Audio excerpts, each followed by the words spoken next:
नमस्कार साथीहरू, यस भिडियोमा हामी धानको बेर्नामा लाग्ने खतरनाक रोग कृषकको बारेमा कुरा गर्नेछौँ।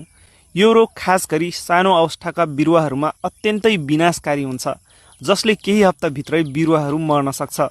यो रोगले धानको नर्सरीमा 50% सम्म क्षति पुर्याउन सक्छ। यो रोग ब्याक्टेरियल लिफ ब्लाइटको सुरुवाती अवस्था हो। धानको नर्सरीमा यो रोग लाग्दा पातहरू पहेँलो खैरो रङको हुन्छ र पछि टुप्पो सुक्दै जान्छ। नर्सरीमा बिरुवाहरू पहेँलो वा खैरो देखिन्छ, बिरुवाहरू सुकेर मर्न थाल्छन्।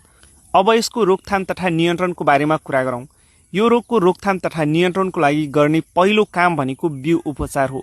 स्ट्रेप्टोसाइक्लिन र बिभेस्टिनले बिउ छर्नु अघि बिउको उपचार गर्नुपर्छ। रोग लागिसकेको अवस्था छ भने स्ट्रेप्टोमाइसिन सल्फेट र टेट्रासाइक्लिन मिश्रित एन्टिबायोटिक 1 ट्याङ्की पानीमा 1 प्याकेट मिसाउने र त्यसैमा कपर अक्सीक्लोराइड 2 ग्राम प्रति लिटर पानीमा दुईटैलाई मिक्स गरी